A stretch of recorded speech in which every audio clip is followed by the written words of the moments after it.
5-5 घंटे हम लोग लगा देते हैं एक चीज को याद करने के लिए। ना तो हमें चैप्टर समझ में आता है और ना ही हम लोग उसके क्वेश्चन आंसर्स कर पाते हैं। अब देखो एग्जाम में ऑब्वियसली जाकर एग्जामिनर को समरी तो सुना कर आओगे नहीं, तुम्हें क्या उसको सुनाना पड़ेगा, क्वेश्चन आंसर्स लिखकर दिखाने पड़ेंगे, है ना, उसी चीज के नंबर है। तो अगर आपको एक क्वेश्चन का आंसर याद ही नहीं है तो आप उसको लिखोगे कैसे। तो आज की वीडियो में मैं बात ही ये करने वाली हूं कि कैसे आप लोग जल्दी याद कर सकते हो, कैसे आप लोग अपनी मेमोरी में उसको ज्यादा दिनों के लिए बिठा सकते हो, और कैसे आप लोग जो 5-5 घंटे वेस्ट कर देते हो पढ़ने के लिए उसे यूटिलाइज कर सकते हो और उतनी ही मेहनत आप 30 मिनट्स या उससे भी कम में कर सकते हो। तो यार अगर आपको भी बहुत बार ओवरवेल्म्ड फील होता है, अगर आपको भी लगता है कि यार नहीं हो पा रहा मुझसे, या ये बहुत लंबा क्वेश्चन है इसे मैं कैसे याद करूं, या अगर मैं इसे याद कर भी रहा हूं तो मैं बार बार भूल रहा हूं, और अगर ये मेरे दिमाग में है भी तो मैं इसे अच्छे से लिख के नहीं आ पा रहा हूं, प्रेजेंट नहीं कर पा रहा हूं, जिसकी वजह से मेरा बहुत सारा टाइम वेस्ट हो रहा है। अगर आपकी यही प्रॉब्लम है, I request you guys to see this video till the very end. So hello everyone, मेरा नाम तान्या शर्मा है और मैं आपको इस चैनल यानी कि इंग्लिश बाय तान्या शर्मा पे इंग्लिश पढ़ाती हूँ और साथ ही साथ आपको बताती हूँ कि कैसे आप लोग अपना एग्जाम बेहतर बनाकर आ सकते हो। तो यार देखो, हमें दिक्कत क्यों होती है याद करने में, सबसे पहले बताओ। 2 चीजें होती हैं, या तो हमें वो चीज समझ नहीं आती, ठीक है, दूसरा क्योंकि हमें समझ नहीं आती हम जबरदस्ती उसको रटने की कोशिश करते हैं, और क्योंकि हम रटते हैं इसलिए हम उसे भूल जाते हैं एट द एंड। एंड क्योंकि हमें ऑलरेडी पहले के ही 5 क्वेश्चन आंसर्स रटे रटाए हम लोग भूल गए हैं, तो आगे भी हमारा कॉन्फिडेंस लो हो जाता है और हम चाहकर भी आगे की पढ़ाई नहीं कर पाते, और फिर हम मैम से पूछते हैं कि मैम क्वेश्चन आंसर्स कैसे याद करें। Listen to me very carefully. सबसे पहले किसी भी चीज को याद करने के लिए, ठीक है, मेन अगर कोई भी फॉर्मूला सुनोगे तो वो है उसका कॉन्सेप्ट, यानी कि आपको पता होना चाहिए कि आप पढ़ क्या रहे हो। अगर मैं आपको खाली एक शीट पे, है ना, एक शीट पे अजीब सी भाषा में जो आपके समझ में ना आए, है ना, मतलब not in language terms, but मान लो कि आपके पास बायोलॉजी नहीं है और मैं आपको उसके क्वेश्चन आंसर्स याद करने दे दूं, आप अगर रट्टा मार भी लोगे आप भूल जाओगे। क्यों? क्योंकि वो ऊपरी तर पे आपको याद है, आपको अंदर से समझ नहीं पाए उस चीज को। जिस चीज को हम लोग अंदर से समझ पाते हैं उस चीज को हम लोग बेटर तरीके से प्रेजेंट करके भी लिखकर आ पाते हैं। सबसे पहले कॉन्सेप्ट समझ में आना चाहिए, और कॉन्सेप्ट के लिए एक ही चीज है बेटा, NCERT, ठीक है, और लेक्चर्स। अब जैसे अगर आप यहां इंग्लिश की मैं बात करती हूं, जैसे मैंने नेल्सन मंडेला आपको चैप्टर पढ़ाया, उसमें मैंने शॉर्ट में आपको वो चैप्टर पढ़ाया, पर एक एक इंपॉर्टेंट चीज NCERT की इंक्लूड करी जो एक बच्चे को याद होनी चाहिए, राइट। तो जब भी आप लोग लेक्चर्स देखो, मेक श्योर कि आप लोग एक कॉपी, एक पेन या पेंसिल लेकर बैठो और जो भी मैम बता रही है उसे शॉर्ट नोट्स में लिखो, है ना। मैं तो आपको ये स्लाइड टेलीग्राम पे देती ही हूं, मैं तो डिस्क्रिप्शन में टेलीग्राम का लिंक है वो भेजूंगी ही भेजूंगी, बट उसके अलावा भी जैसे जैसे आपको समझ में आ रहा है ना, लिखो।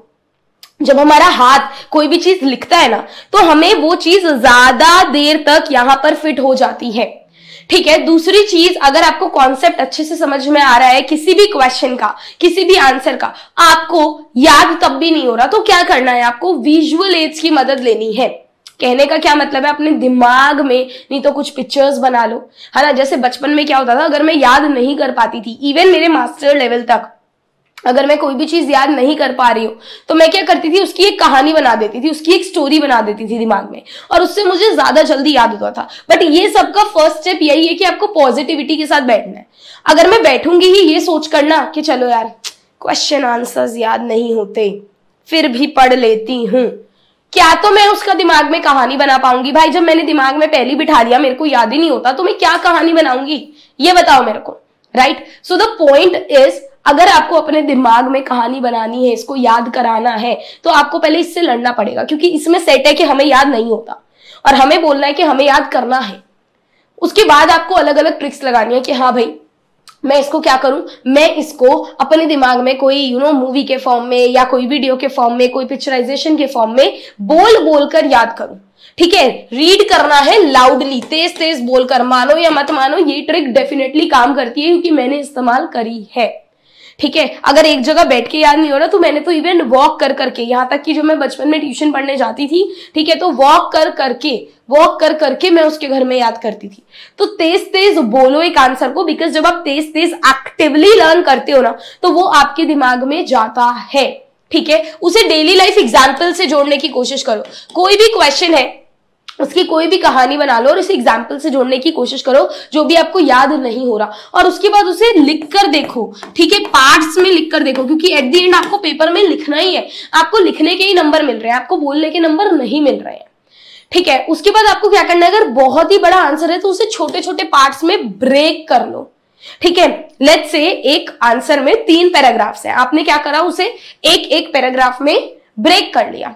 ठीक है, मान लो पहले पूछा हुआ है कि एक डेफिनेशन कि भाई ये क्या होता है, दूसरा पूछा हुआ है कि उसके एग्जाम्पल बताओ। ठीक है, मान लो फोटोसिंथेसिस है, रैंडमली बोल रहे हो व्हाट इज फोटोसिंथेसिस। ठीक है, उसके बाद हाउ, उसका पूरा प्रोसेस पूछा हुआ है, तो उसे डिवाइड कर लो। इवेंचुअली अगर एक ही क्वेश्चन में 3 सवाल आपसे पूछे हैं तो वो सवाल तो लंबा हो गए, आप उसे पार्ट में ब्रेक कर लो और एक एक पार्ट करके उसे समझ के याद करने की कोशिश करो। तेज तेज बोल के उसे डेली लाइफ एग्जाम्पल से जोड़कर, उसे लिख कर। जब आप ये ट्रिक अपनाओगे, एक क्वेश्चन में अपनाई, 2 क्वेश्चन में अपनाई, 3 क्वेश्चन में अपनाई, तो चौथे में देखोगे कि भाई जो टाइम मुझे लगता था ना 20-20, 25-25 मिनट एक ही क्वेश्चन को याद करने में, वो टाइम अब घट के कम हो गया है। ठीक है, और ये सब होगा आपकी प्रैक्टिस से। ये कोई जादू मंत्र नहीं है कि मैं आपको आज बताऊं, आप अभी अभी करो, फिर आप कल से मत करो और आपको ऑटोमेटिकली हो जाएगा। ऐसा कुछ नहीं होगा। अगर आप चाहते हो तो कि जो 5 घंटे आप वेस्ट करते हो वही काम आप 30 मिनट्स में कर लो, वही काम आप 35 मिनट्स में कर लो, तो उसके लिए आपको एटलीस्ट 1 हफ्ता लग के प्रैक्टिस करनी पड़ेगी। ठीक है, तो आपको अपने दिमाग में बिठा लेना है कि भाई मेरे को कॉन्सेप्ट समझने हैं, रीड करने हैं। जैसे कि अभी मैंने आप बच्चों को बताया था कि अगर आप क्लास 10 से हो, है ना, या 12 से हो, सारे लेक्चर्स आपको चैनल पे मिलते हैं। अभी मैं आप लोगों के लिए एक सरप्राइज भी ला रही हूँ, 2-3 दिन में आपको पता चल जाएगा, चैनल पे वीडियो आ जाएगी। तो आपको क्या करना है, आपको एनसीईआरटी पढ़ने की जरूरत ही नहीं है। अगर आपके पास टाइम नहीं है, लेट्स से आपका कल पेपर है, अगर आपके पास टाइम है कि हाँ भाई 1 हफ्ता है, मेरे पास 15 दिन है, तो अगेन मैं बोलूंगी कि आप लेक्चर देख रहे हो, किसी भी टीचर का लेक्चर देख रहे हो, उसके साथ एक बारी खुद से एनसीईआरटी जरूर पढ़ो, या नहीं पढ़नी तो एनसीईआरटी खोल के बैठ जाओ और जो टीचर पढ़ा रहा है और एनसीईआरटी उसको कोरिलेट करो, जैसे स्कूल में होता है ना। स्कूल में क्या होता है, बुक्स खुली होती है, हमें पता होता है मैम इस लाइन पे ये पढ़ा रही है। अगर आप मेरा लेक्चर्स देखोगे तो मैं आपको हर चैप्टर को, जिसे लाइन बाय लाइन एक्सप्लेनेशन की जरूरत होती है वो लाइन बाय लाइन, या जो बहुत ही बड़ा है जैसे नेल्सन मंडेला, तो उसको मैं आपको नोट्स के फॉर्म में पढ़ाती हूँ, है ना, कि नोट्स के फॉर्म में बच्चे को याद रहेगा। हर एक एनसीईआरटी की लाइन भी मैं उसमें इंक्लूड कर देती हूँ, तो आप अपनी एनसीईआरटी खोल के बैठोगे, आपको पता चलता रहेगा मैम इस पैराग्राफ से ये पढ़ा रही है, तो आपको साथ साथ समझ आ जाएगा। जैसे ही आपको साथ साथ समझ में आ गया, आपको उसे याद करने में एफर्ट लगेगा ही नहीं। सारा खेल ही शुरू होता है कॉन्सेप्ट को समझने से। उसके बाद हम अगर लेंथ देख के डर जाते कि अरे ये तो 15 लाइन का है भाई, कैसे होगा ये, तो वहां से प्रॉब्लम शुरू होती है। आप पहली बात तो देखो ही मत 15 लाइन, आप देखो मुझे पहली 3 लाइन करनी है, फिर मुझे 3 करनी है, फिर मुझे 3 करनी है, और समझ के करनी है। तो उसे ब्रेक करेंगे और उसे अंडरस्टैंड करेंगे। ठीक है, अब इस बीच में बहुत सारे पेचीदा से क्वेश्चंस भी आते हैं, तो आप लोग क्या कर सकते हो, म्यूजिक के फॉर्म में उसका गाना बना दो। ठीक है, या इमेजेस अपने दिमाग में उससे रिलेटेड कुछ इमेज बना लो। ठीक है, या उसे कोई नेम दे दो। जैसे इंग्लिश में एक पोएटिक डिवाइस है, मैंने अभी पोएटिक डिवाइसेस का लेक्चर भिजवाया था, ऑक्सीमोरॉन, है ना। वैसे तो मैं ऐसे बहुत सारे एग्जाम्पल देती रहती हूँ, बट एक पोएटिक डिवाइस है ऑक्सीमोरॉन। तो मैंने बच्चों को कैसे सिखाया कि इसको कैसे याद करो, इसे काट दो, मोरॉन को याद रखो, है ना। मोरॉन एक तरीके से हम लोग सीरीज वगैरह में किसको बोलते हैं कि जो बिल्कुल बेकार आदमी होता है ना, तो इससे आप लोग याद रखो कि दोगले आदमी, है ना, जिनकी 2 पर्सनालिटी है, बिल्कुल अपोजिट है, बाहर से कुछ और अंदर से कुछ और। तो आप लोग याद रखो कि ऑक्सीमोरॉन क्या है, अपोजिट है, यानी कि आपको किसी भी लाइन में 2 अपोजिट वर्ड्स दिख जाए वो ऑक्सीमोरॉन है। इस तरीके से मैंने उन्हें याद करा, अब उनके दिमाग में बैठ जाएगा। तो इस तरीके से आप भी रैंडमली नेम्स के थ्रू या रैंडम इमेजेस के थ्रू एक पिक्चर सी बनाकर, है ना, कि भाई ये पौधा था, इसने ऐसा करा, ये हो गया, ऐसे करके आप लोग दिमाग में अपने इसको स्टोर कर सकते हो। बट अगर आप चाहते हो आपको कोई भी चैप्टर आसानी से याद हो जाए, कोई भी क्वेश्चन आसानी से याद हो जाए, द ओनली थिंग इज कि आप लोगों को पहली बात तो उसका कॉन्सेप्ट समझ लेना है। जब आप एकदम से उसका कॉन्सेप्ट क्लियर हो जाए उसके बाद आपको क्या करना है, क्वेश्चन लेवल पे जाना है। अगर क्वेश्चन आपको बहुत बड़ा लग रहा है उसको ब्रेक कर दो, ब्रेक करते करते आप उसको अंडरस्टैंड करने की भी कोशिश करो, उसको समझने की भी कोशिश करो कि क्वेश्चन आपसे बोल क्या रहा है। जब आप उसे समझ लोगे ऑटोमेटिकली वो चीज आप लोगों के दिमाग में बैठ जाएगी, घर कर जाएगी। तो इसको एटलीस्ट फॉर 7 days ट्राई करो, ठीक है। दोबारा से बता रही हूं इन शॉर्ट, मान लो कोई नया चैप्टर आज आप लोग करने बैठ रहे हो, आपको करना क्या है, आपने चैप्टर खोला, आपने वीडियो लेक्चर खोला, लेट्स से आप क्लास 10th का लेटर टू गॉड कर रहे हो, ठीक है। तो आपने क्या करा, letter to God one shot डला हुआ है चैनल पे, वो खोल लिया, अपनी एनसीईआरटी खोल ली। अब भाई मैं एनसीईआरटी भी पढ़ रहा हूं, मैं मैम को सुन भी रहा हूं, मेरा चैप्टर जो है वो पूरे तरीके से कंप्लीट हो गया है, ठीक है। मैम का वन शॉट भी कंप्लीट हो गया, मेरा चैप्टर भी कंप्लीट हो गया। अब चैप्टर जब समझ में आ गया और आप वीडियो की स्पीड बढ़ा लो, है ना, तो वही जो 40 मिनट का लेक्चर है वो आपको पड़ेगा 25 मिनट के आसपास। तो 25 मिनट में सोचो, 25 मिनट में आपका एक चैप्टर कंप्लीट हो गया। अब मैम क्वेश्चन आंसर कैसे करें, क्वेश्चन आंसर्स की पीडीएफ भी मैं टेलीग्राम पे भेजती हूँ, लिंक डिस्क्रिप्शन में।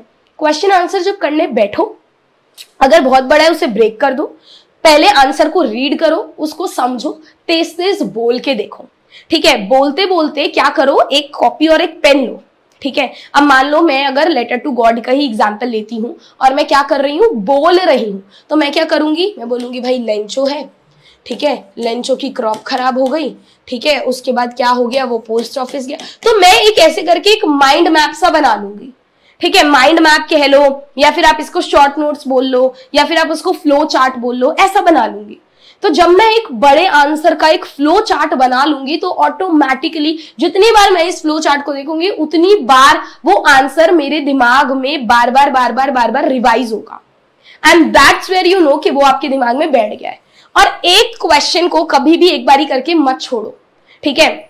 मान लो 5 क्वेश्चन किए, 10 क्वेश्चन है टोटल, 5 क्वेश्चन करो, 5 मिनट का ब्रेक लो। अब जब छठा क्वेश्चन करने जाओ तो जब छठा क्वेश्चन याद कर लो तो पहले के 5 भी एक बारी फटाफट नजर डाल लो, फिर 7वां क्वेश्चन करो, पहले के 6 क्वेश्चन पे फटाफट नजर डाल लो। बैठे नहीं रहना यूं डम इंसान की तरह बैठे हुए हो, एक ही काम कर रहे हो बस, नहीं, मल्टीटास्क करना है, ठीक है। 8वां क्वेश्चन कर रहे हो, पहले के 7 पे नजर मार लो, क्लियर। तो follow this for 7 days and I am sure कि ये डेफिनेटली आपको हेल्प करेगा।